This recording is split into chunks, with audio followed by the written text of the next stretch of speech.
Silakan. Yang mana yang Anda ingin uji? Yesus datang sebagai manusia. Paulus mengatakan dia menerima Injil bukan dari manusia. Uji aja itu. Siapa Yesus yang bukan manusia ini? Anda sendiri mengatakan dia manusia, Yesus manusia. Siapa Yesus yang bukan manusia ini yang datang kepada Paulus? Siapa?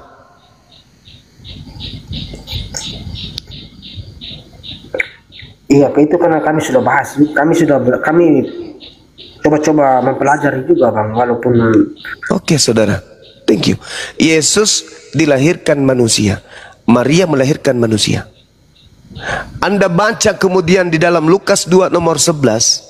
Ya hadi ya bashir ya tabibi nabi Allah khairul khalqi jami'an lahu a'la manasibi wal marati salatullahi subhanallah. Bismillahirrahmanirrahim. Assalamualaikum warahmatullahi wabarakatuh. Kaum muslimin yang dirahmati Allah, semoga Allah senantiasa curahkan segala rahmat, segala nikmat, tiada kepanjangan dan tiada hujung dari dunia hingga akhirat, insyaallah. Dan Allah pun kumpulkan kita para kaum muslimin di bawah naungan Rasulullah beserta para nabi, beserta para orang-orang yang Allah kasih, Allah sayangi, Allah cinta, insyaallah, di bawah naungan Rasulullah kelak di mana tiada naungan selain daripada naungannya, insyaallah. Amin amin Allahumma amin. Kaum muslimin, pada kesempatan malam hari ini saya akan mengunggah sebuah video di mana video ini mengisahkan tentang bagaimana perdebatan Akhisuma, ya, yang semua kita tahu, ya, bahasanya ketika Akhisuma ini debat, ketika beliau serius pun kadang-kadang ada lucu-lucunya itu, ya. Dan seperti biasa lawan debatnya, ya, ada pendeta-pendeta yang sesungguhnya mereka ini orang-orang yang hendak mencari perkara saja, ya, datang dengan kebencian, bukan dengan ilmu ataupun dengan pembelajaran tentang bagaimana isi kitab yang mereka imani itu berbunyi, bagaimana mesti disampaikan. Tapi datang dengan kebencian, ya, datang dengan akal yang sesungguhnya ditinggalkan kewarasannya, sehingga apa yang disampaikannya ataupun dalam setiap uraiannya ketika menjelaskan maupun bertanya, mereka pada bingung, ya, bingung sendiri, yang dimana kita semua tahu mereka ini orang-orang yang pandai ngarang, ya, orang-orang Kristen ini memang hanya pandai ngarang, gitu, ngarang cerita. Baik, kaum muslimin, demikian videonya.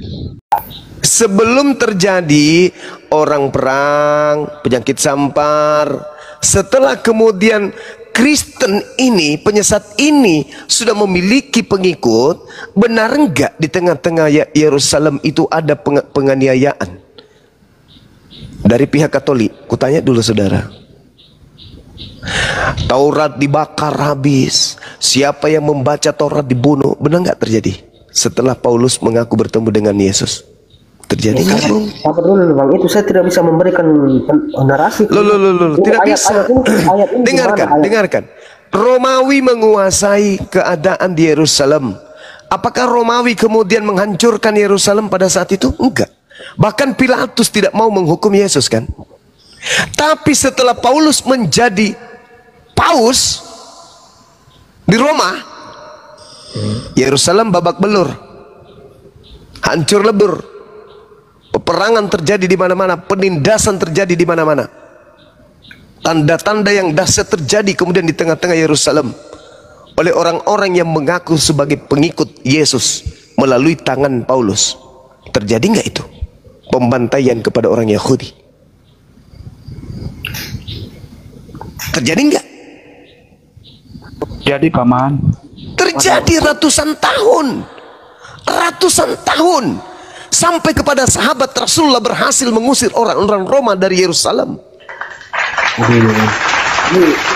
Itu fakta. Bahasnya per ayat lah, Bang. Tadi katanya satu perikop, sekarang per ayat. Saudara tidak akan pernah bisa lari kemana-mana. Tadi ayat Saya menjelaskan secara sistematis loh, padahal Yesus mengatakan waspadalah kepada penyesat yang datang kepadamu dengan memakai nama Yesus dan berkata, akulah dia, waktunya sudah dekat, jangan kau percaya. Akan terjadi perang di mana-mana, penyakit sampar, kelaparan, bla bla bla bla bla bla bla. Titik. Namun sebelum itu semua terjadi, terlebih dahulu kamu ditangkap, kamu disesah, kamu dipenjarakan, dan seterusnya. Setelah itu terjadi, Paulus berjaya. Baca Matius 12 nomor 43 sampai nomor 45. Baca tuh.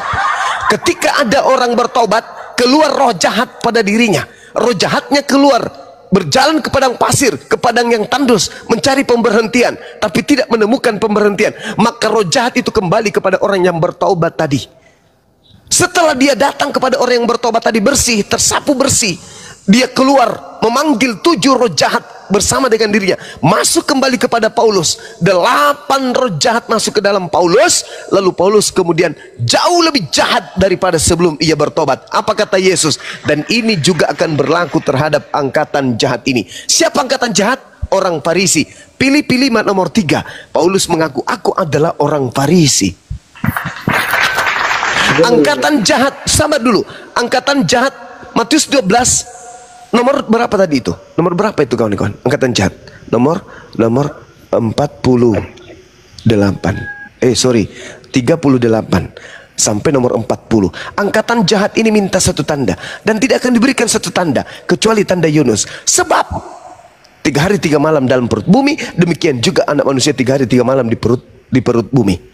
Perut ikan, begitu juga anak manusia dalam perut bumi. 3 hari 3 malam. Bangkit pada hari ketiga, itu adalah simbol angkatan jahat. Paulus ajarkan nggak? Paulus ajarkan nggak simbol angkatan jahat ini? Ajarkan. Makanya orang Kristen percaya kebangkitan pada hari ketiga, padahal kebangkitan hari ketiga adalah tanda untuk orang jahat. Matius 12 nomor 38 sampai nomor 40. Iya, anda bisa begitulah diskusinya. Harus satu-satu bahasnya. Lalu loncat ke Lukas 21. Waspadalah kepada penyesat yang datang kepadamu dan memakai namaku dan berkata, akulah dia, waktunya sudah dekat, jangan kau percaya. Akan terjadi bla bla. Namun sebelum itu terjadi, terlebih dahulu kamu disesah bla bla bla bla bla bla. Siapa yang menyiksa dan menyesat kemudian murid-murid Yesus? Paulus. Setelah itu Paulus bertobat kan? Setelah Paulus bertobat, apa yang diajarkan kemudian? Apakah kebaikan? Enggak. Tuhan yang tadinya maha suci, maha tinggi, tidak serupa dengan apapun, dirubah oleh Paulus kemudian menjadi manusia. Jauh 2 kali lebih jahat daripada sebelumnya, karena dia sudah kerasukan 8 iblis dalam dirinya. Coba, dari mana Paulus mendapatkan bisikan kalau hukum Taurat itu adalah kutuk? Dari mana Paulus mendapatkan bisikan kalau dengan mengatakan bahwa hukum Tuhan yang datang kepada Bani Israel itu adalah skubalon, tinja, sampah? Dari mana Paulus mendapatkan ilmu-ilmu itu? Untuk itulah Yesus mati agar dia bangkit menjadi Tuhan bagi orang yang mati maupun orang yang hidup. Dari mana Paulus mendapatkan ilmu-ilmu itu? Dari mana? Ya dari makhluk itu tadi yang datang kepadanya, yang bukan Yesus tapi ngaku Yesus. Waspadalah kepada penyesat yang datang kepadamu dengan memakai nama Yesus dan berkata, akulah Yesus. Siapakah engkau? Akulah Yesus yang kau niaya. Yesus sudah mengatakan, jangan kau percaya. Waduh, itu harus dibahas satu-satu bang, tidak bisa dicomot-comot begitu ayatnya. Nah, silakan Anda memulai. Kita sudah silakan Anda memulai. Dari mana Anda ingin membuktikan? Akarnya adalah Anda harus mengakui dulu bahwa Yesus mengatakan akan muncul penyesat alias planos, iblis yang datang dengan memakai nama Yesus. Anda akui dulu itu. Iya pasti dia, tapi harus dibaca sekarang. Sekarang tolong tunjukkan di mana pernah datang penyesat memakai nama Yesus. Akulah Yesus. Selain yang datang kepada Ananias, Paulus, penulis Matius, dan juga kepada penulis Wahyu. Tolong tunjukkan di mana itu ada orang mengaku Yesus. Baik. Ingat Bung, ingat saudara, ini saya kasih gratis ilmunya. Galatia 1 Anda baca nomor 12, nomor 11, nomor 12. Aku menerima Injil bukan dari manusia. Yesus mengajarkan Injil sebagai manusia. Oke? Yesus mengatakan dirinya sebagai manusia. Paulus mengaku menerima Injil bukan dari manusia. Berarti bukan dari Yesus. 2 Yohanes 1 nomor 7. Siapakah penyesat itu? Bukankah dia yang pergi ke seluruh dunia yang tidak mengaku Yesus Kristus datang sebagai manusia? Siapakah antikristus itu? Yang tidak mengaku Yesus datang sebagai manusia. Wahai Paulus, ya paman, yang datang kepadamu manusia atau bukan? Galatia 1 nomor 12. Paulus mengatakan bukan. Tapi siapa? Yesus Kristus. Halo, 2 Yohanes 1 nomor 7. Barang siapa yang berkata Yesus Kristus datang bukan sebagai manusia, maka dia adalah penyesat. Dia adalah iblis. Baik. Sekarang tapi faktanya bahwa semua Kristen di seluruh dunia mengaku itu Yesus datang sebagai manusia. Tidak ada satupun yang tidak itu, Bang. Itu kebohongan dan kemunafikan. Anda ngerti tahu orang munafik? Lain di mulut, sabar. Lain di mulut, lain di perbuatan. Orang Kristen mengatakan Yesus itu datang sebagai manusia. Coba Anda lihat ke gereja. Siapa yang mereka sembah? Lain di mulut, lain di perbuatan. Itu munafik. Makanya Yesus berkata, waspadalah, celakalah engkau wahai orang Farisi, ahli Taurat, wahai orang munafik. Lain di mulut, lain di perbuatan. Anda mengatakan Yesus datang sebagai manusia. Hanya orang gila yang mau menyembah manusia. Yang Anda sembah manusia atau bukan? Yang kita sembah sesuai perintah Yesus, berdoalah. Yang Anda sembah manusia atau bukan? Yang kita sembah sesuai perintah Yesus. Saya tidak tanya itu Anda menyembah sesuai dengan perintah siapa. Yang saya tanya, yang Anda sembah manusia atau bukan? Bapak itu setahu saya bukan manusia, Bang. Yesus Anda tidak sembah? Tidak. Anda tidak tuhankan Yesus? Tidak. Lalu Yesus ini siapa menurut saudara? Yesus itu nabi. Boleh dikatakan nabi juga, utusan juga boleh. Berarti dia bukan Tuhan. Yesus Tuhan juga. Nah, tuh coba. Itu lihat. Iya. Coba lihat. Coba Dia lihat. Dia manusia juga, Tuhan juga. Nah, itu coba lihat tuh. Sekarang coba Anda lihat tuh. Pembohong besar. Dia mengatakan Yesus itu adalah Tuhan dan manusia juga. Coba. Berarti saudara Salon menggabungkan antara Yesus yang asli dengan Yesus yang palsu. Yesus asli manusia, Yesus palsu Tuhan. Dia gabungkan menjadi satu. Palsu dari mana kau itu, asal congor kau gini. Coba kau tunjukkan kepada saya data di mana Yesus mengajarkan kalau dirinya itu adalah Tuhan. Di mana? Karena dia Allah itu sendiri. Coba berani kali kau mengatakan memang dia adalah Allah itu sendiri. Siapa yang ngajarin? Siapa yang ngajarin Anda seperti ini? Siapa yang ngajarin Anda kalau Yesus itu adalah Allah itu sendiri? Siapa yang ngajarin? Alkitab mengatakan itu sendiri. Alkitab.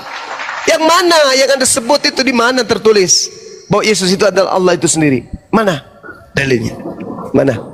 Mana? Susah kalau mau ngomong sama orang nggak pernah paham, susah. Udah, ini sudah tanda-tanda Anda mengalah. Udah, saya maklum. Saya nggak mengalah. Ya sudah, kau tunjukkan di mana dalilnya Yesus itu adalah Allah itu sendiri. Di mana dalilnya?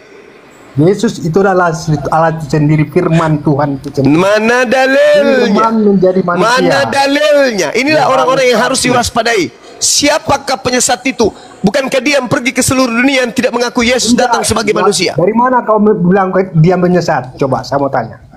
Yesus berkata, waspadalah kepada penyesat yang datang kepadamu dengan memakai nama Yesus. Dia mengajarkan bahwa siapa yang mengaku Yesus itu dia orang manusia, dia itu orang Tuhan palsu. Sekarang pertanyaan saya, percaya tidak menurut Yesus akan datang Yesus palsu? Susah, nggak paham.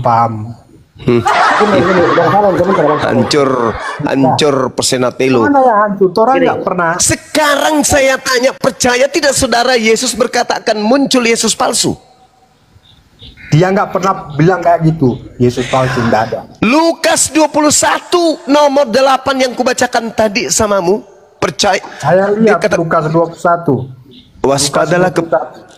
waspadalah kepada penyesat yang datang kepadamu Lukas dengan 21. memakai nama. Ayat dengan berapa? 8. 8. Iya. Saya baca. Baca sekeras-kerasnya. Waspadalah supaya kamu jangan disesatkan, sebab banyak orang akan datang dengan memakai namaku. Ya iya. Iya. Perumpamaan supaya jangan ada yang menamakan nama-nama Oke. mengakui namanya. Berarti penyesatnya memakai nama Kamu siapa? jangan salah memahami, jangan Penyesatnya datang memakai nama siapa? baca perikopnya, baca perikopnya. Permulaan penderitaan. Bang Salom sebentar Bang Salom. Kamu nggak paham ini ayat ini. Itu ayat jelas Janganlah banget kamu kok. mengikuti mereka yang mengaku-ngaku Yesus. Begini Bang Salom. Penyesatnya datang dengan memakai nama siapa? Terus Dia katakan di situ, janganlah kamu mengikuti mereka. Iya, mereka ini Siapa? penyesat ini menggunakan nama siapa? Mengaku Penyesat nabi ini Muhammad. memakai nama siapa? Tidak ada nama Yesus di sini. Kamu Namaku. salah.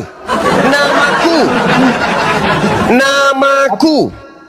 Tidak ada nama Yesus di sini.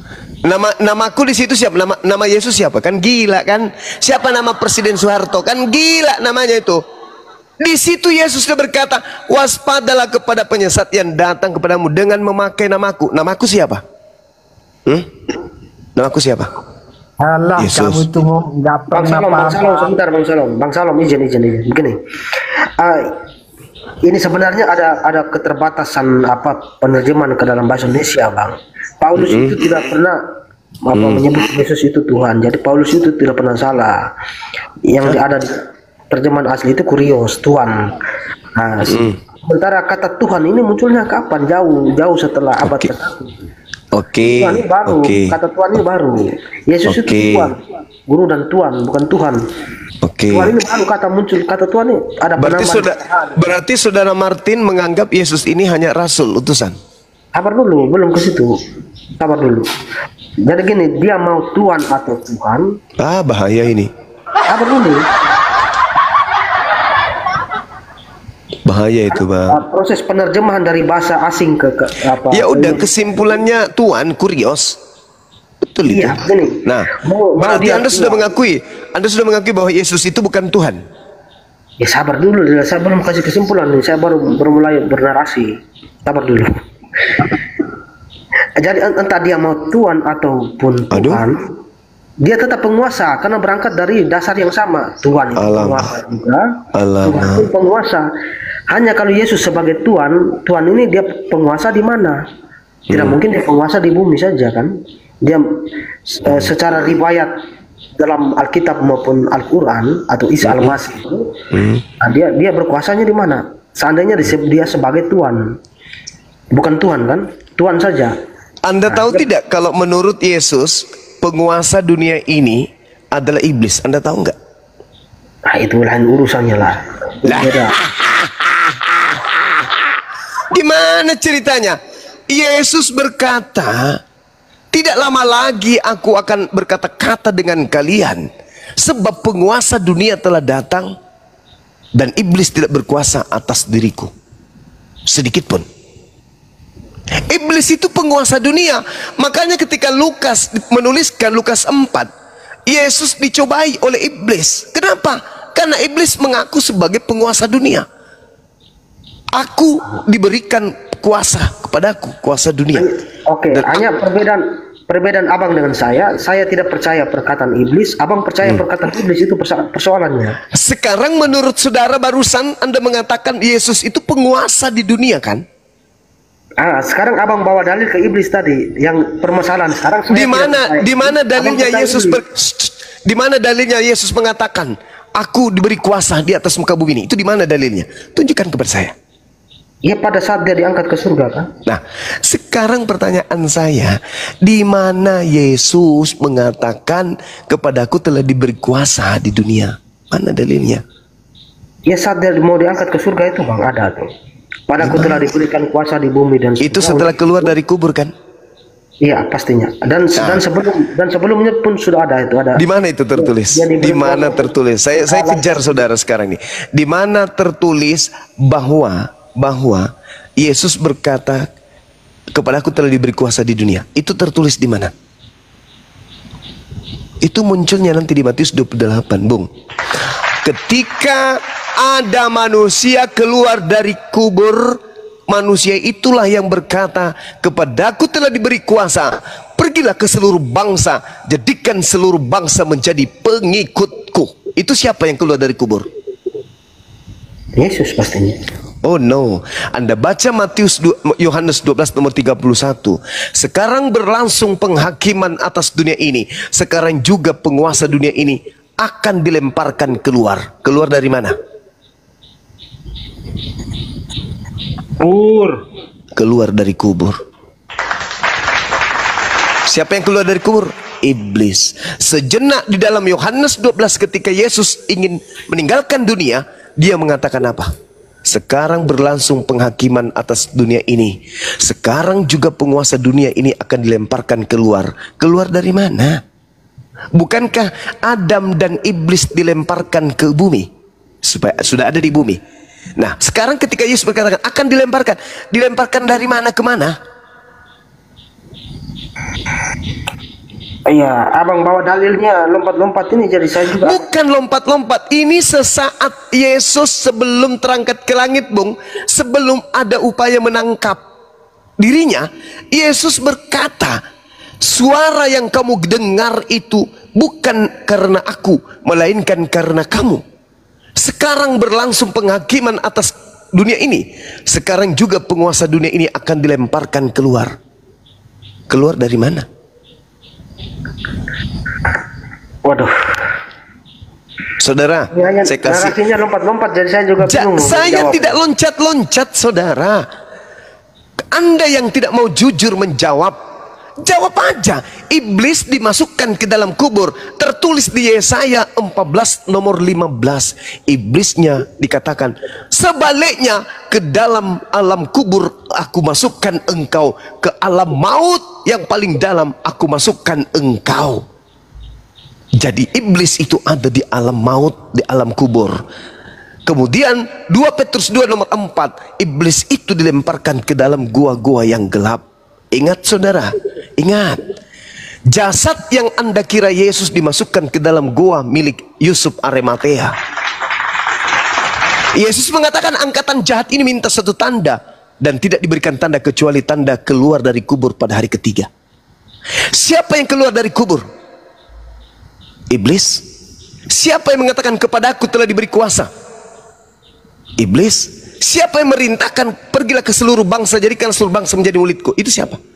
Iblis. Siapa yang menjadi banyak pengikutnya sekarang ini? Iblis. Kok tertawa? Ya, bagaimana diskusinya malah begitu? Harus satu-satu lah. Terus baca sendiri. Anda harus mengakui bahwa apa yang saya sampaikan ini adalah kebenaran. Iya, boleh saja, tetapi harus saya uji dulu. Nah, itu kan lompat-lompat. Mari kita uji saudara. Mari kita uji. Mohon Anda gunakan akal sehat. Yesus di dalam Matius 15 nomor 24 mengaku, aku diutus hanya kepada domba yang sesat dari umat Israel. Matius 10 nomor 5 nomor 6, Yesus berpesan kepada ke-12 muridnya, jangan ke bangsa lain, tapi pergilah kepada dombaku yang hilang dari umat Israel. Itu pengakuan Yesus. Tolong tunjukkan di mana pengakuan Yesus sebelum ada orang keluar dari kubur bahwa dia diutus untuk seluruh bangsa. Tunjukkan. Ada dalilnya? Tak ada. Baik. Begini bang. Sepengetahuan saya, semua nabi tanpa terkecuali itu tidak usah pakai. Ke Yesus aja dulu. Yesus itu barusan yang ditanya Bang Juma itu aja dulu. Semua bang, semua tanpa terkecuali siapapun seorang nabi itu pasti akan diutus di suatu tempat saja. Nah, itu betul. Kemudian ajarannya itu disebarkan oleh orang lain ke seluruh bangsa. Nggak bisa, nggak boleh. Yesus berpesan kepada ke-12 muridnya jangan ke bangsa lain, nggak boleh. Yesus loh, ini yang asli Yesusnya. Jangan ke bangsa lain. Itu yang asli. Sekarang yang keluar dari kubur berbeda. Kepadaku telah diberi kuasa, baik di langit maupun di bumi. Pergilah, jadikanlah seluruh bangsa menjadi pengikutku. Itu siapa? Kok bertentangan dengan Yesus? Sedangkan Yesus berkata, waspadalah kepada Yesus palsu yang datang kepadamu dengan memakai namaku dan berkata, akulah Mesias. Dia akan menyesatkan banyak orang. Nah sekarang mana Yesus yang mengikuti, yang memiliki pengikut banyak itu mana? Kristen kan? Maka pada endingnya sebatas narasi begitu ya, siapapun bisa lah. Harus kita uji satu persatu dalilnya itu. Nah, silakan. Yang mana yang Anda ingin uji? Yesus datang sebagai manusia. Paulus mengatakan dia menerima Injil bukan dari manusia. Uji aja itu. Siapa Yesus yang bukan manusia ini? Anda sendiri mengatakan dia manusia, Yesus manusia. Siapa Yesus yang bukan manusia ini? Yang datang kepada Paulus siapa?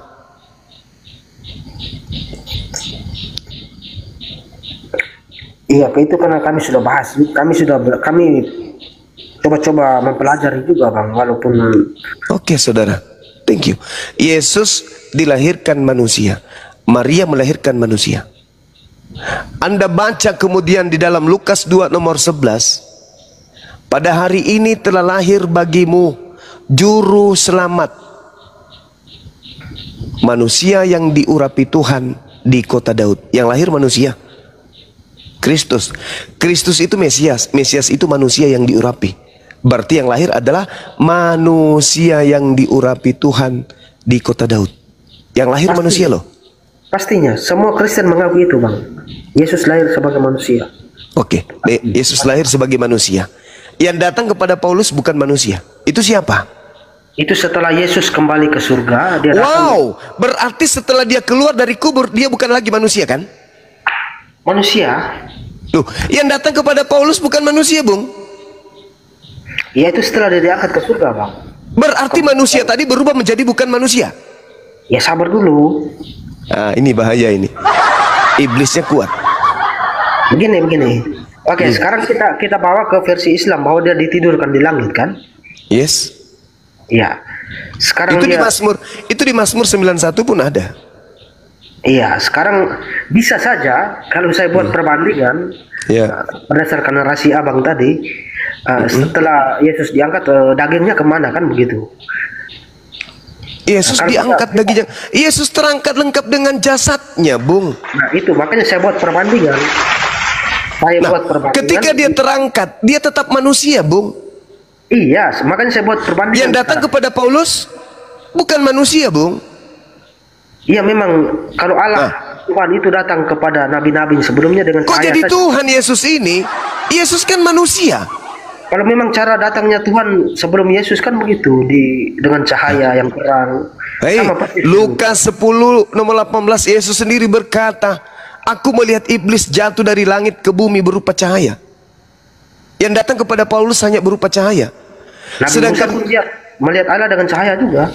Berarti yang mana yang benar? Oke, sekarang jangan tanya itu. Sekarang saya tanya sama saudara. Kisah Para Rasul 1 nomor 11.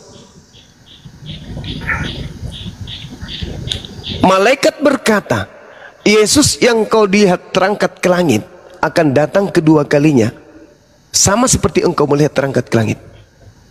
Yesus terangkat dengan jasad, datang kedua kalinya dengan jasad. Yesus berkata di dalam Matius 24 nomor 30, kedatanganku nanti sebagai anak manusia, dan seluruh manusia di atas muka bumi akan datang meratap.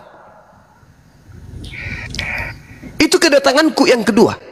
Matius 24 nomor 27, sama seperti cahaya yang terlontar dari timur sampai ke barat, demikianlah nanti anak manusia. Yang datang manusia, yang datang anak manusia.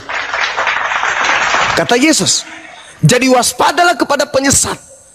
Apabila ada orang berkata ada Yesus di sini, ada Yesus di sana, jangan kau percaya. Sebab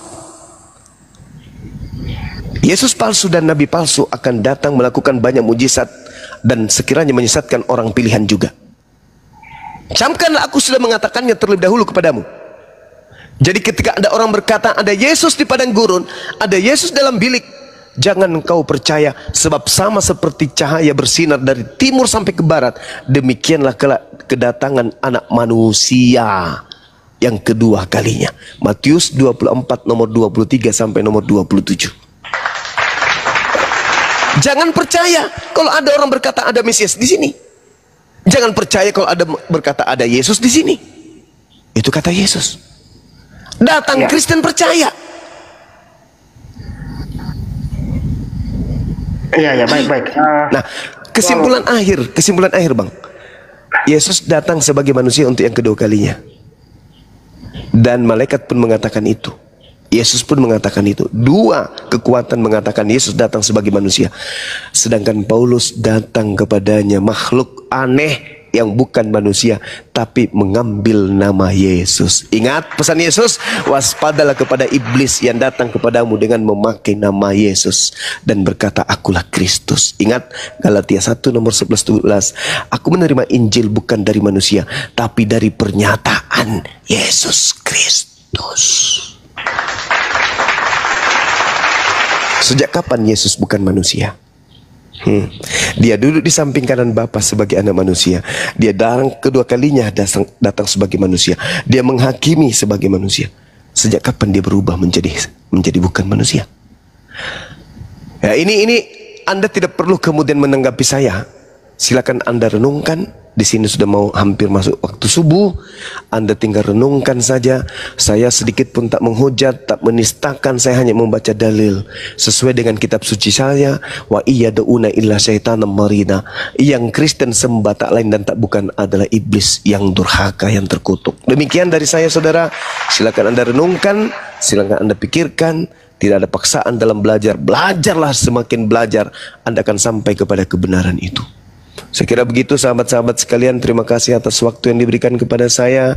Mudah-mudahan edukasi yang saya berikan ini bisa memberikan tambahan ilmu kepada saya pribadi dan juga kepada teman-teman yang mendengarkan.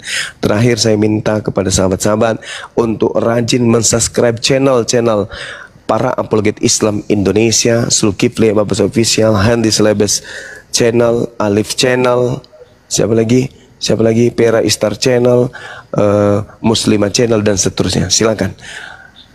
Mudah-mudahan kita bisa bersama untuk berlomba mencari amal jariah melalui dakwah apologet ini. Demikian. Subhanakallahumma bihamdi asyhadu an la ilaha illa anta astaghfiruka wa atubu ilaik. Salam tauhid, salam satu Tuhan. Jayalah Islamku, jayalah Indonesiaku. Assalamualaikum warahmatullahi wabarakatuh. Waalaikumsalam warahmatullahi wabarakatuh. Terima kasih Bang Martin, Anda berdiskusi dengan sangat baik, Masya Allah. Silakan yang lain.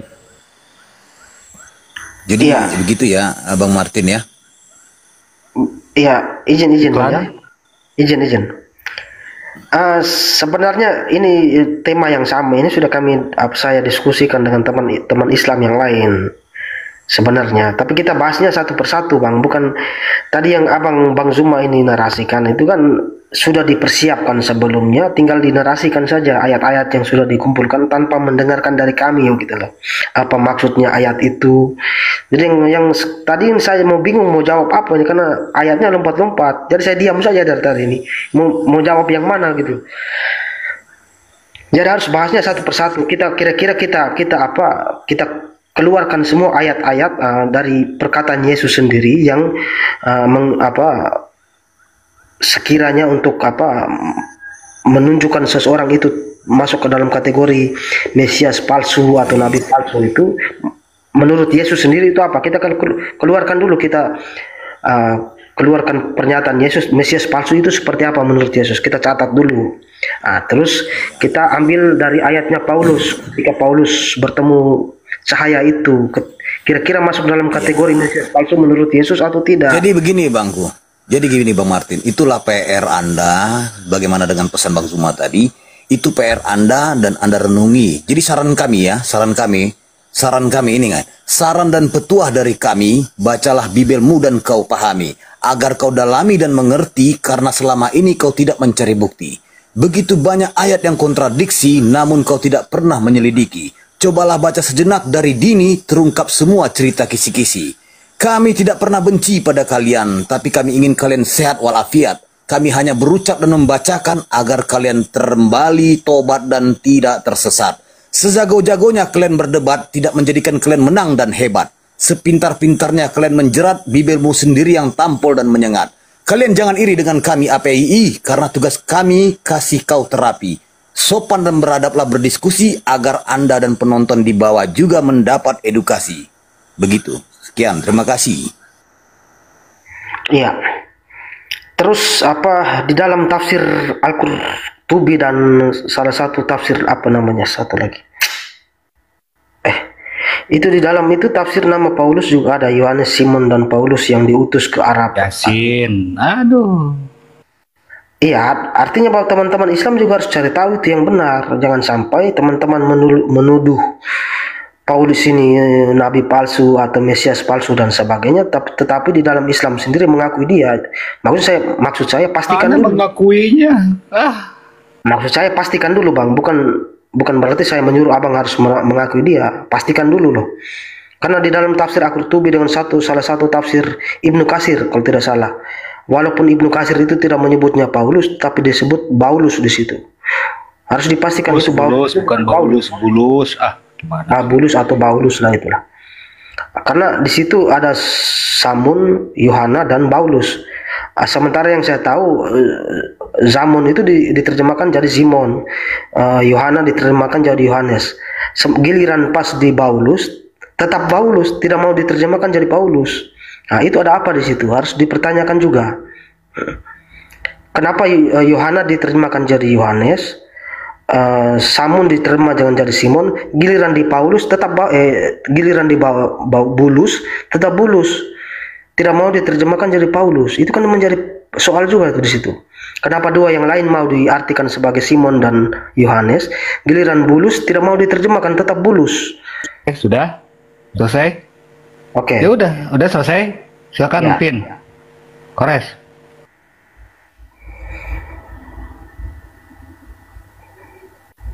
Karena yang menerjemahkan jadi Paulus ini bukan main-main itu tafsir itu, bukan kaleng-kaleng itu.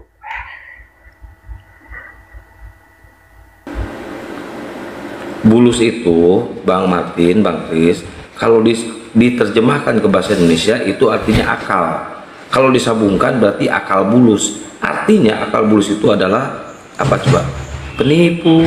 Aduh, bahaya menjelaskan. Bahaya. Bener itu. Jadi, oh ini gua ini masuk. Oh iya, sip. Lu jawab. Bahaya sih. Aduh, abang menjelaskan ini hati-hati sekali. Sebentar. Saya udah hati-hati. Tanya Bang Kores. Sementara ayat di Al-Quran. Karena dua rasul. Gak nerima dia akal bulus. Sebentar. Ayat Al-Quran, tafsiran di Al-Quran yang lu bawakan. Kok di ayat Al-Quran sih? Ya, masuk Bang Kores. Begini, Paulus itu datangnya ketiga setelah dua orang itu didustakan oleh orang-orang setempat. Justru datang orang ketiganya untuk meyakinkan orang setempat bahwa dua orang yang sebelumnya itu benar-benar adalah rasul. Sementara abang katakan di sini. Oh ini yang di surah ini ya, surah Yasin itu ya? Yasin 15. Itu itu kan di berikutnya itu kan nanti ada gempa tuh, mati semua orang-orangnya di situ. Nah itu di Antioquia kayak gitu nggak? Oh aluh langsung onani otak dia. Coba dibaca terus ayatnya itu ada gempa itu. Ya nggak? Baca terus. Nah itu waktu Paulus ke mana tuh? Ke Damaskus atau Antioquia atau mana lah rumahnya si Paulus itu? Gempa nggak di situ? Coba dibaca terus Yasinnya coba. Anjir, gua baru masuk langsung udahan. Poinnya di situ bahwa Yasin terusin sama lu, Bang juga udah subuh. Ya, iya poinnya di situ kalau Paulus di sana, nah itu gempa nggak kotanya dibaca dong terus. Sabar dulu, jangan kesana dulu. Ya baca. Poinnya loh, jadi nggak gempa, jadinya nggak gempa. Jadi ya ayat yang itu terus gitu loh, Tin. Masih di surah Yasin, di surah yang sama itu.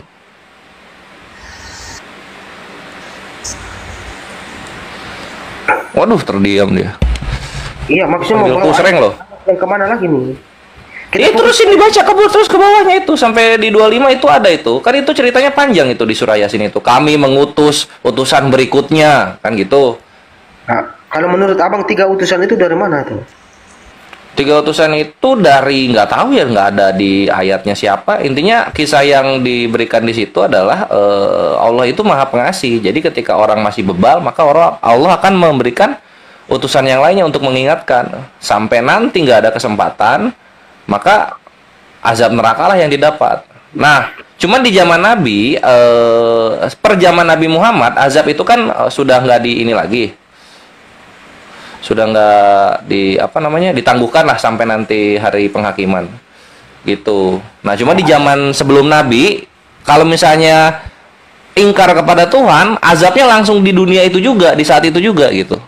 Makanya di surat, jangan kayak gini dong, itu Yasin 14 itu bukan Yohanes 10:30 gitu, yang 1 sampai ke 46-nya dibuang begitu saja di Kristen gitu. Kalau dalam Al-Quran surahnya itu dibaca semua gitu loh. Bang Pera tidak boleh jawab begitu sebagai seorang apologet Islam. Loh enggak, makanya gue jawab tadi gitu loh. Ada gempa nggak ketika kalau misalnya mau Paulus di sana, dalam kisahnya Paulus ada gempanya nggak gitu loh?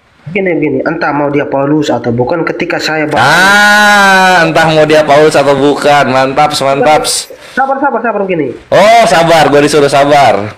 Saya bertanya. Gue disuruh sabar sekarang. Oke. Saya tanya 3 orang di dalam surat Yasin di dalam Al-Quran itu siapa? Abang jangan bilang tidak tahu. Lo bukan tadi yang lu tanya itu soal apa namanya? Itu dari kota mana ya? Gue nggak tahu kalau dari kota mananya. Kalau orangnya siapa aja, gue tahu itu. Dari mana? Itu asalnya dari mana? 3 orang itu. Kalau abang bilang tidak tahu, berarti bagaimana itu? Sebagai bagaimana apanya? Gini. Dalam Islam itu gini. Kalau misalnya di Al-Quran tidak dituliskan, maka nggak ada manfaatnya bagi kami untuk tahu gitu. Karena Allah itu kan firman-Nya nyata, kan gitu. Jadi kalau misalnya Allah beritahu, maka itu ada manfaatnya untuk kita. Gitu, Berarti ayat itu tidak nyata dan tidak bermanfaat gitu, Bang ya? Ada manfaatnya kecuali rumahnya di mana gitu. Misalnya contoh ditaruh di Cimahi, terus kalau udah di Cimahi terus apa? Hati-hati kan gitu. Masa ayat Al-Quran tidak nyata dan tidak bermanfaat sih? Kalau misalnya nggak dituliskan ya nggak manfaat gitu, Martin. Sama kayak gini di Markus 41 kalau nggak salah ya, ada tulisan begini. Tunggu ya, ini gua mau savage. Oh nggak jadi. Oke, jadi misalnya ada ayat Al-Qurannya di Markus ya, Markus misalnya. Maka ketika Yesus sedang dibawa ke tempat penyaliban, ada seorang anak muda, dia lari telanjang, meninggalkan selendangnya. Apa manfaatnya itu? Ya memang kan kenyataan memang begitu. Kenapa? Enggak, manfaatnya apa? Ya tidak ada manfaatnya memang. Nah itu dia kitab suci, masa nggak ada manfaatnya kan gitu maksud gua. Karena kan tadi lu udah jujur lo nggak ada manfaatnya itu ayatnya gitu. Iya nggak? Jangan disamakan lah, itu cerita. Oh iya dong. Pleset lidah dia. Nah itu nggak gini Martin Chris, lu saja udah mengakui ayat tersebut di kitab suci lu tidak ada manfaatnya. Nah Al-Quran tidak begitu, semua yang ada di dalamnya ada manfaatnya. Sosoknya tidak fair, Bang. Sosoknya ini 3 rasul dengan 1 orang pemuda yang nah sekarang 3 rasul gitu, 3 rasul ini kan gitu tidak dikasih tahu tempatnya di mana gitu kan, tidak dikasih tahu namanya di mana di Al-Quran gitu kan. Artinya kisahnya yang ada manfaatnya, bukan nama dan kota kelahirannya. Kayak gitu. Nah sekarang gua balikin di Markus 4152 Markus berapa ya? Markus 41. Markus 15 41 sampai 42 kalau nggak salah ya. Di situ kan ada tuh orang ketika Yesus mau disalibkan, ada seorang muda telanjang. Dia berlari dan melepaskan kain lenannya. Manfaatnya apa gua tanya? Hati-hati, itu pun ada orang debater Muslim yang mengatakan itu Yesus yang diserupakan itu. Hati-hati. Oh ya enggak, gua nggak perlu hati-hati gitu karena gua nggak ada masalahnya. Siapa namanya? Yang dari Katolik itu mualaf itu siapa? Iya, nah sekarang buat lu itu Yesus bukan? Gimana? Buat lu itu Yesus bukan? Ya bukan lah. Ah, bukan Yesus. Jadi manfaatnya apa itu orang lari bugil ketika Yesus disalib? Diceritakan lagi. Tapi siapa yang lari, sosok siapa itu yang menjadi penting. Rasul dan pemuda biasa kan beda kelasnya. Nah iya, nah sekarang si bugil ini ngapain diceritain di kitab suci yang katanya suci ini? Ya kan memang buat apa? Nyatanya seperti itu. Nah ada manfaatnya nggak? Tulisin manfaatnya itu supaya tulisin. tulis jatuh kalau manfaatnya itu supaya kalau kita mandi diajarin telanjang gitu manfaatnya. Ya, Bang Andi jangan begitu kan, ada apologet yang menggunakan ayat itu untuk menyatakan Yesus diserupakan. Berarti bergunanya untuk ini, bergunanya untuk apa? Untuk apologet, bukan untuk Kristen kan? Iya, sabar ya dulu. Loh, apa lagi yang disuruh sabar? Kenapa gue disuruh sabar? Untuk Kristen, orang yang telanjang itu diceritakan dalam Bible itu manfaatnya apa? Kalau buat apologet ada manfaatnya nggak apa-apa. Cuma kan bukan apologet tidak mengimani kitabnya itu kan. Ini orang Kristen yang mengimani. Tertulis ada orang telanjang ketika Yesus disalibkan. Manfaatnya apa? Beda lah. Ini rasul dengan orang muda biasa ini kan beda kelasnya. Nah ini rasul dengan orang muda biasa gitu kan. Nah rasulnya diceritain dalam Al-Quran. Iya nggak? Nah ada manfaatnya kan gitu. Sekarang ini orang yang telanjang diceritain dalam Bible nggak? Ada pastinya. Nah ada apa manfaatnya? Silakan. Iya, perbuatan tidak layak. Apa yang diperbuat oleh orang bugil ini apa? Ya kan mungkin penulisnya melihat atau seperti apa, kan ada orang. Iya, gue tahu penulisnya melihat, gue ngerti manfaatnya apa ini orang telanjang diceritain. Itu kerjaan penulisnya. Iya, ini beda-beda. 3 rasul dan seorang pemuda yang lari telanjang itu kan beda. Ini rasul ditulis. Beda kelasnya ya. Beda kelasnya ya. Rasul itu tinggi ya. Kalau orang telanjang nggak ada manfaatnya ya. Iya pastinya. Buat apa juga? Buat apa juga dituliskan gitu. Itulah bedanya Al-Quran yang banyak manfaatnya ketika dituliskan dengan Bible yang banyak hal-hal tidak bermanfaat dituliskan. Itu intinya. Walaupun ada apologet Islam yang menggunakan dalil pemuda yang lari telanjang itu adalah Yesus yang berubah wajah. Ya iya gitu. Kalau kayak gitu kan artinya Kristen mengimani apa yang dikatakan apologet itu kan? Ya enggak lah. Lo kan terus kenapa sembunyi di apologet, Bre? Gua agak bingung dengan sama apologet bertentangan narasi di situ. Lo iya karena gini, kalau kita udah ke ranah Bible itu tafsir bebas untuk Islam. Oh gitu. Iya, itu tafsir bebas untuk Islam. Berarti, karena bukan kitab yang kami imani. Berarti Bang Para menuduh Bang Zuma sedang menafsir bebas tadi ya? Lah itu tafsiran bebas untuk Gurunda, Bre. Oh ya, tafsir bebas berarti. Aduh. Iya, dan alhamdulillah tafsiran bebasnya Gurunda banyak menyebabkan orang-orang Kristen bersyahadat kan gitu. Yang penting bukan saya yang bilang, Bang Para yang bilang tadi. Ya iya sama, lu juga ketika bilang kitab lu nggak bermanfaat kan itu Martin Chris yang bilang, bukan gua. Tidak apa-apa. Kitabnya nggak ada manfaat, nggak apa-apa. Lu nggak bisa jebak gua, Bre. Gua tahu apa yang gua omongin. Iya, bukan. Bible itu tafsir bebas untuk orang-orang Islam, itu tafsir bebas di situ. Iya sama, kalau tafsir bebas kita pun sama bisa melakukan ke kitab manapun kan, kalau tafsirnya bebas. Nah artinya nggak salah dong gua bilang gitu kan. Jadi ngapain lu benturin gua sama Gurunda? Ya kan saya cuma mengkonfirmasi. Lu aja bilang nggak ada salahnya, ya udahlah kalau gitu, thank you konfirmasinya. Intinya balik lagi gitu, dalam surah Yasin diceritakan utusan yang diutus oleh Allah itu ada manfaatnya untuk Islam, sedangkan orang yang telanjang diceritakan ketika Yesus disalibkan itu nggak ada manfaatnya sama sekali gitu, kecuali Martin Chris tahu manfaatnya apa. Ya manfaatnya supaya dipakai oleh apologet Islam untuk menyatakan Yesus diserupakan. Oke, berarti kalau untuk Kristennya sendiri nggak ada manfaat ya. Iya, boleh nggak gua ketawa, Chris? boleh. Boleh, oke. Udah gitu aja ketawanya. Iya. Jadi coba yang tuduhan-tuduhan seperti tadi yang Bang Zuma lontarkan, coba kita sekali-sekali kita bahas satu persatu lah. Tadi kan kita mau bahas tuduhan-tuduhan sekarang, mau ganti topik ya? Nggak mau lagi soal manfaat kitab suci nggak? Semuanya bermanfaat, tetapi yang ya udah, kalau ada manfaatnya itu orang yang telanjang diceritain manfaatnya apa? Ya tidak, kalau kita membandingkan. Anjay. Lagi live, woi. Ya, itu bukan lagu itu Mobile Legend Victory gitu. Tapi kalau menurut saya si Chris ini kalau dibawa ke pengadilan dia kena hukum loh, Bang Koles, si Chris ini. Kenapa? Iya loh, kitab suci sendiri dibilang nggak ada manfaatnya aja, Enggak, bukan itu. Dia udah menuduh, si Chris ini udah menuduh si Chris. Kebohongan publik. Soal apa? Lu udah menuduh Yesus Tuhan lu. Kalau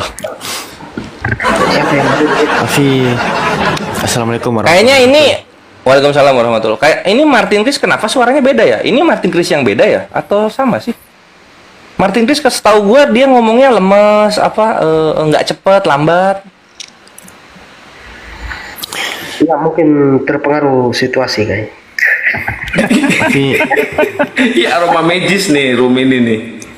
Oh, ini Martin Kris yang sama ya? Iya. Sama. Oh, oke lah.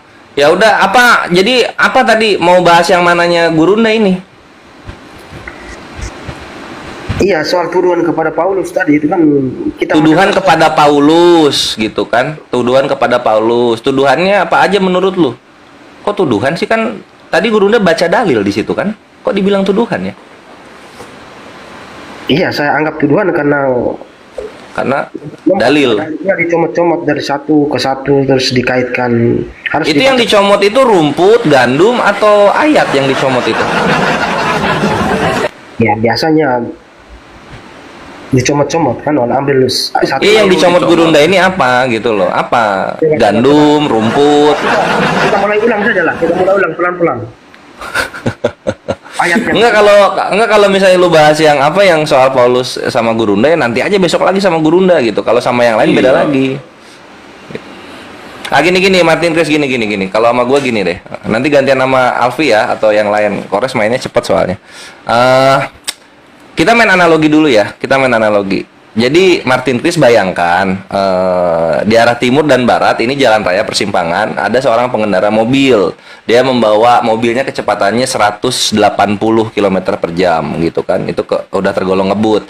Di arah berseberangan itu ada pengendara motor. Dia membawa motornya kecepatan 155 km per jam gitu.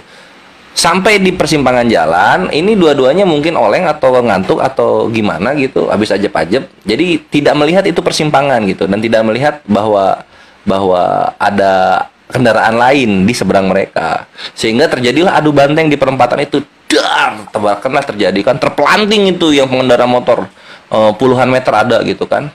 Bruk. Nah, yang mobil juga nggak kalah parah. Dia keluar dari mobilnya lewat jendela depan gitu. Bruk gitu kan, terguling lah ini berdua, terkapar parah di situ kan, posisi sepi. Lalu kemudian ada warga melihat ini dua-duanya parah nih. Oh, ada dua korban laka lintas gitu kan, parah ini keadaannya dan tidak laka lintas. Oh iya, laka lantas gitu, parah dan banyak darah berceceran di antara dua korban ini gitu kan. Ayo kita panggil ambulan, kata warganya. Panggillah ambulan ini oleh warganya. Nah, ketika ambulan dipanggil, ambulan ini ternyata datang 4 hari kemudian. Si ambulan ini 4 hari kemudian baru datang ambulan ini. Nah, menurut Martin Kris, korban kecelakaan ini yang dua orang ini, pengendara mobil dan pengendara motor, itu selamat nggak ketika ambulannya datang 4 hari kemudian? Iya, tergantung.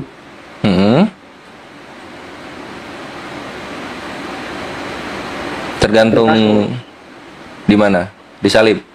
Tergantung di mana? Ya kan bisa ada kecelakaan parah pun ada orang yang masih selamat, kan bisa jadi. Iya. Nah, menurut Kris, ketika korban kecelakaan yang gue ceritakan tadi dijemput oleh ambulannya 4 hari kemudian ke tempat kejadian perkara kecelakaan itu, menurut Martin Kris selamat nggak ini dua orang ini?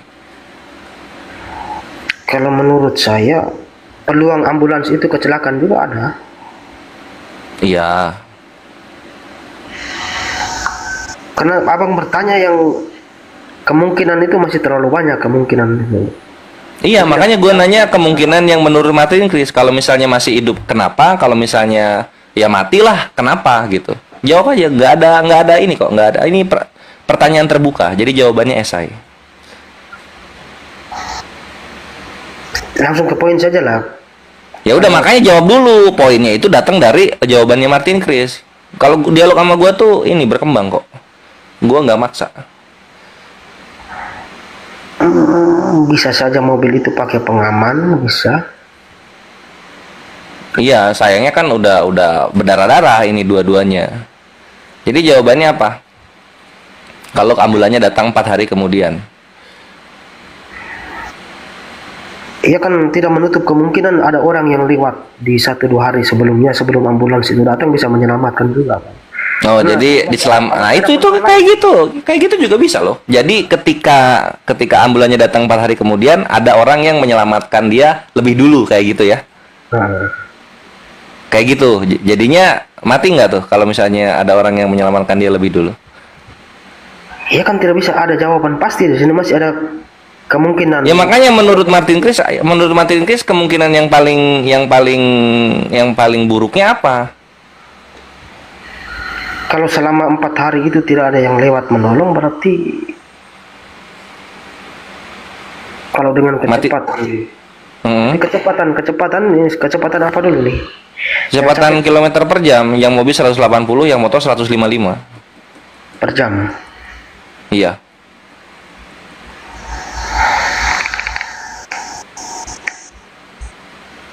Iya, kalau dua-duanya tanpa pengaman dan segala macam udah pasti mati. Mati ya. Nah, kalau misalnya yang kayak begitu aja mati, Martin Chris, ini Yesus datang abad pertama, sedangkan Adam yang jatuh ke dalam dosa sudah mati 4000 tahun kemudian, itu gimana cara nyelamatinnya, my bre? Gimana, Bang? Gimana?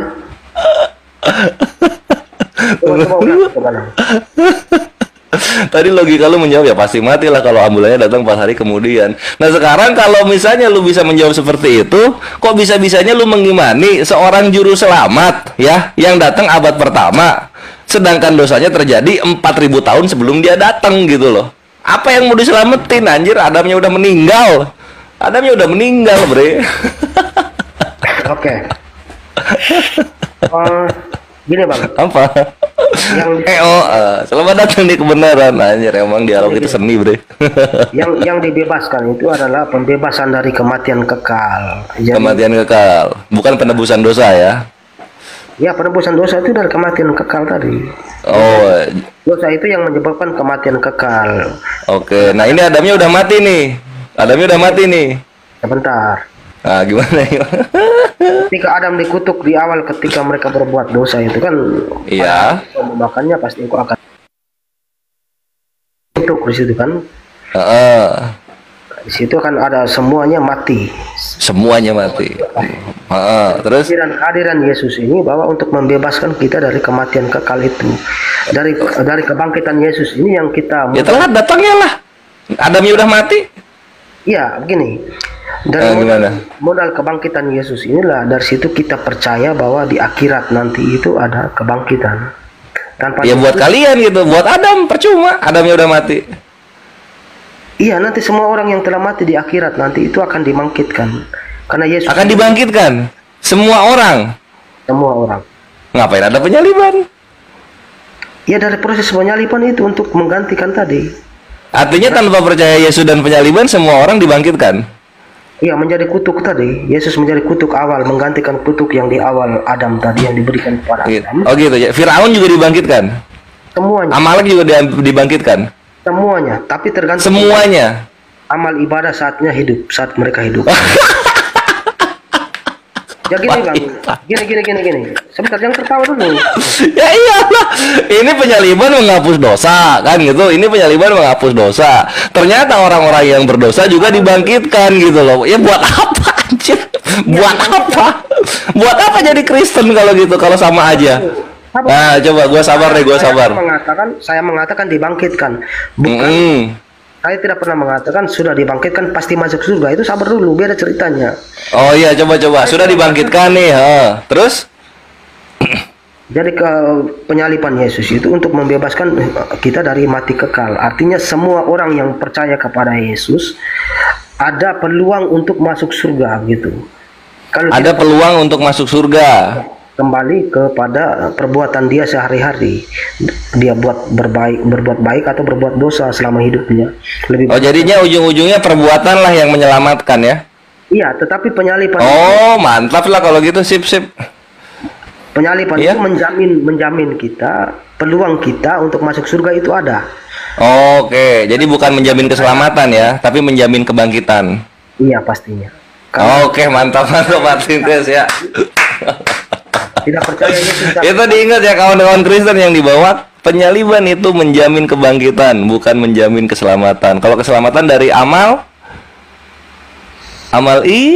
ibadah pastinya lah. Iya, amal ibadah. Martin Chris terpapar Islam beliau, kawan-kawan. Tetapi kalau mantap.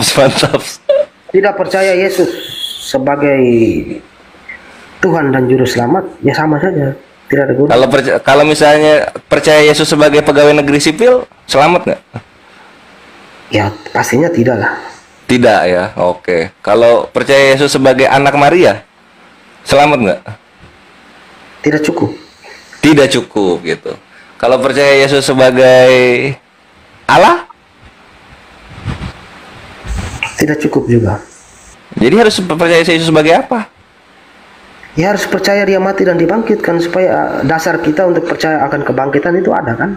Oke. Kalau tidak percaya penyalipan dan kebangkitan, abang percaya kebangkitan itu dasarnya apa? Nah itu, dasarnya apa percaya kebangkitan itu coba? Ya Yesus sendiri yang mempraktikkan ada kebangkitan. Dia mati 3 hari dan bangkit. Bangkit. Itu dasar kita. Nah itu dasar dia bangkit ini gimana? Ini kita udah beda topik lagi, Ikhwan ya. Ini soal kebangkitannya Yesus sekarang. Nah, ini perhatikan deh. Perhatikan seninya nih. Oke, Yesus ini bangkit ya. Menurut Martin Chris percaya dan mengimani Yesus bangkit ya. Iya. Nah, oke. Dari perkataan Yesus. Oh, di mana Yesus bilang dia bangkit? Oh, ya, apa pertanyaannya ini? Dia ngeblank.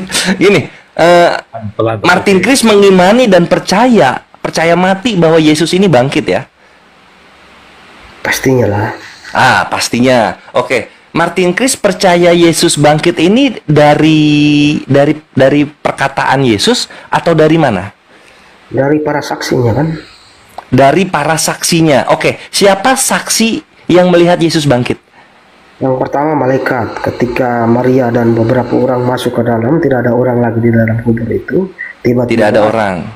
Malaikat datang memberitahukan bahwa siapa yang kamu cari, itu dan sebagainya.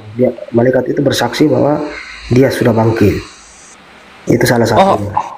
Oh jadi saksi kuburan ya, bukan saksi kebangkitan ini? Ya pastinya. Malaikat yang memberi saksi, seperti Nabi Muhammad menerima firman di gua itu kan, sama saja.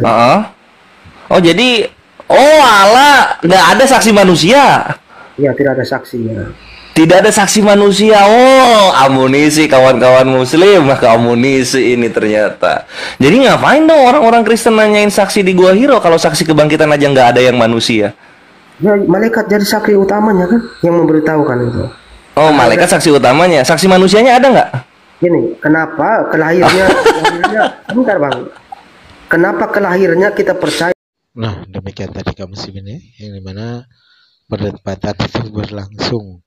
Dan seperti biasa, ya hanya bikin ngakaknya, bikin kita umat muslim ini tertawa. Karena memang dari apa yang menjadi penyampaian orang-orang Kristen itu semua, mereka karang-karang sendiri, mereka buat-buat sendiri, dengan pedenya.